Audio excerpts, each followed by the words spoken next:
Uma das minhas memórias políticas mais antigas foi um dos atos de maior ruído do governo José Sarney, a censura do filme Je vous salue Marie. A tradução literal desse título é Eu vos saúdo Maria, mas é só a abertura da oração à Virgem Maria. Quer dizer, Ave Maria. É um filme menor do Jean-Luc Godard, um dos últimos dele, lançado em 1985, mas que chegou ao Brasil em 1986. Os filmes não tinham lançamento simultâneo em todo o mundo naquela época, Mas, de qualquer jeito, a premissa do Godard é muito interessante. Marie, a personagem principal, é uma jovem jogadora de basquete que, mesmo virgem, um dia aparece grávida. Ela sabe que a gravidez apareceria porque um sujeito chamado Gabriel, que diz receber mensagens divinas, a informa que o milagre vai acontecer. E o namorado dela, um camarada chamado Joseph, se contorce em ciúmes. Ele não sabe lidar com aquela gravidez da Marie, que jura que ainda é virgem. E a gente mesmo fica com aquela dúvida ali. Será que ela está dizendo a verdade? Além do mais, Marie aparece nua o tempo todo. Veja, não é uma nudez sexualizada, não é erótico. Mas é uma moça normal, virgem, com um namorado normal, que aparece grávida após um sujeito que diz ouvir mensagens de Deus dizer que tudo aquilo ia acontecer. Aquele era um Brasil muito diferente, tá? Acho que muita gente não tem noção de como o nosso país mudou, porque ele mudou profundamente. A gente, por exemplo, nunca falava de evangélicos. Não é que não existissem os crentes, como a gente dizia. Eles existiam, mas eram poucos e não relevantes.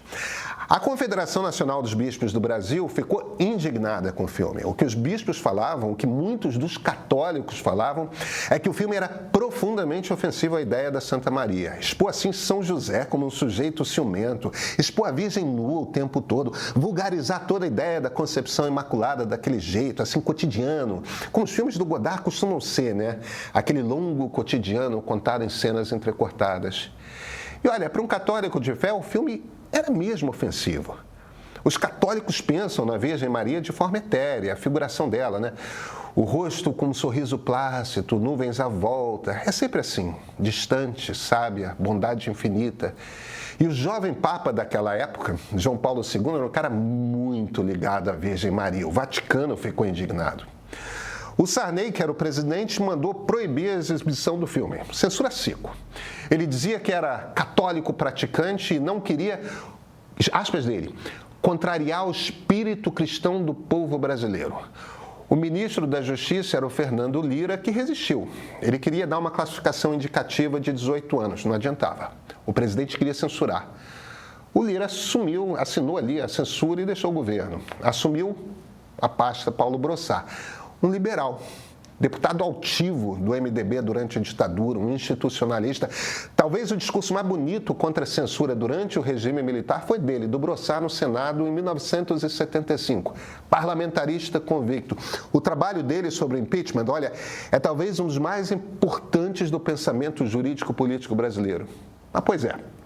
A igreja pressionou, o Sarney pressionou e foi. O Brossard argumentava que o filme ameaçava a paz social por ser ofensivo à maioria católica do país. Foi um levante. Foi bonito mesmo de ver.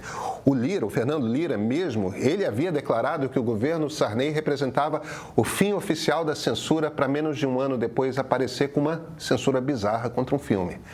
Porque, veja, o Brasil tinha saído da ditadura, mas ainda não tinha a Constituição de 1988. A gente ainda estava trabalhando essa ideia do que é viver numa democracia. O governo não havia ainda recorrido a um expediente da censura, que é a censura prévia. Cineclubes pelo país, então, organizaram as exibições públicas do filme. Todo mundo desafiou. A ideia era desafiar o governo. Vem prender a gente. O secretário de Cultura aqui do Rio, um ator muito louco chamado Antônio Pedro, ele foi pessoalmente numa dessas exibições. E ele era um cara super de esquerda. E ele, mesmo assim, ele evocava o princípio liberal do John Stuart Mill. Não pode o exercício de um direito ser bloqueado a todos os cidadãos porque incomoda uma parcela da sociedade, mesmo que seja a maioria da sociedade. A censura caiu em semanas. O Sarney simplesmente não foi capaz de sustentar a censura. Os jornais fizeram editoriais, artistas de toda parte se levantaram contra a coisa. Caetano Veloso fez discurso e show. A gente tinha acabado de sair da ditadura. A gente não queria mais que o Estado tivesse aquele tipo de poder de proibir o que podia ser dito em nome de um grupo qualquer. Aí na Constituição veio aquele parágrafo que é uma lindeza, é uma das coisas mais bonitas da nossa Constituição. É livre a manifestação do pensamento, sendo vedado o anonimato. Simples assim. Se você mostra a sua cara, se você põe sua assinatura, você pode falar o que pensa. Se causar dano evidente a alguém, a gente considera a possibilidade de punir na justiça. MC Pose, Oruan, Monark, Léo Lins, a turma pró-Palestina, a gente não tem mais essa convicção. Veja, eu não estou entrando no mérito de se estamos certos ou errados. Aqui eu só estou observando um fato. Em 1986, nós éramos uma sociedade que se preocupava profundamente com proibir censura. Não somos mais. Eu sei. Vocês todos aí estão com vários. Mas nesse caso, mas tem exceção, mas veja bem. Tudo certo. Por enquanto, eu só estou constatando que o Brasil mudou. Todo mundo tem na cabeça uma turma que não devia falar com liberdade. Não era assim, agora é. Eu sou Pedro Doria, editor do Meio. Sabe, a gente precisa conversar sobre que tipo de espaço existe para podermos falar abertamente sobre valores. Não estamos tendo essa conversa, a gente precisa ter. Esse é um ato de cidadania. Aqui no Meio a gente defende a liberdade de ouvir 2, 3, 4 lados para então fundamentar a construção de um pensamento crítico e que seja seu de fato. Mas para isso a gente sabe que é preciso construir repertório. E o Meio Premium é ideal para isso.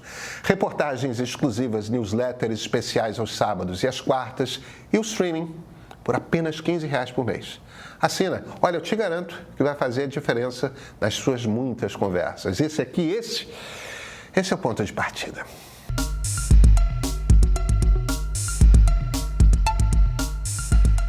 Léo Lins é um horror, tá?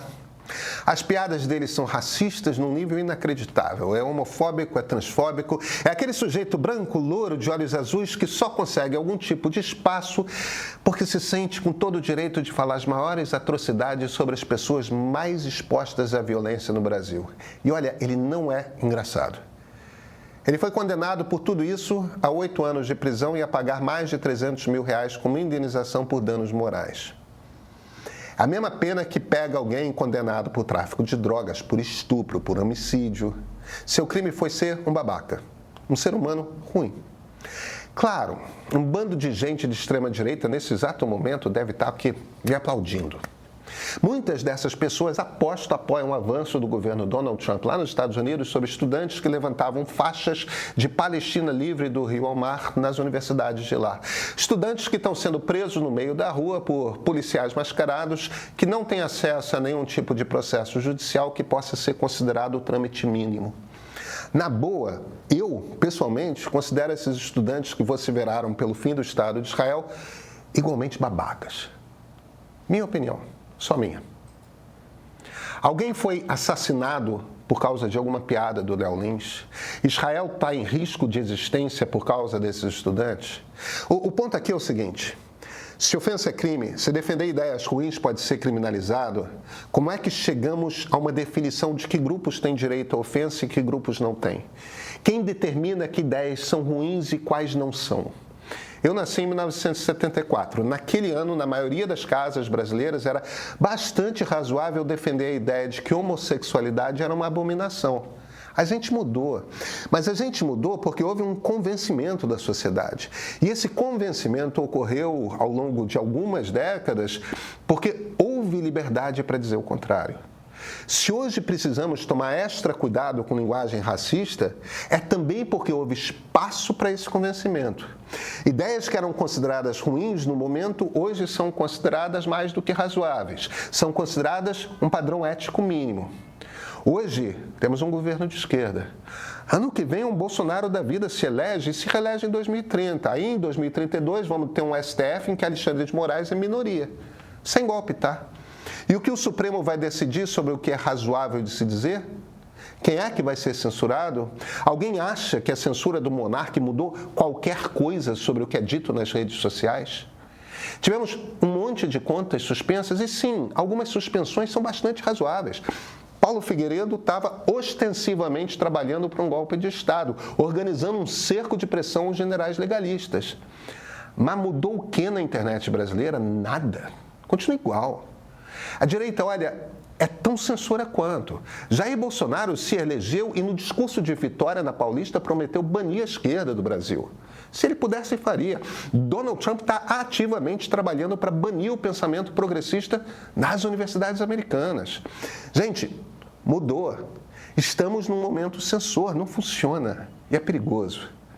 Proíba hoje as ideias que são ruins para você e alguém vai proibir as suas ideias amanhã. Isso quer dizer que nenhum discurso pode ser proibido? Não, claro que não. Se tivermos uma situação de dano iminente, dano claro. E esse é o caso do Paulo Figueiredo, que estava publicamente trabalhando por um golpe militar. Aí faz sentido. Mas censura, sabe?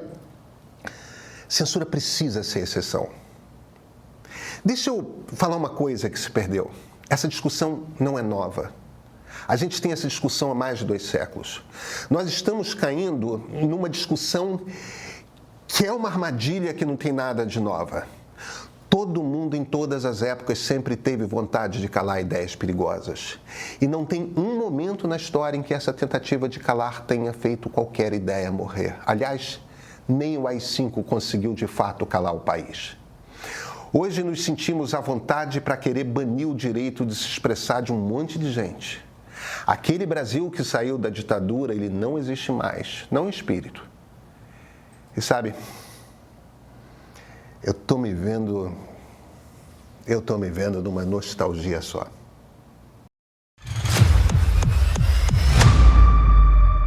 Em 2018, Jair Bolsonaro, um político abertamente hostil ao regime democrático, chegou aqui, à presidência da República, pelo voto.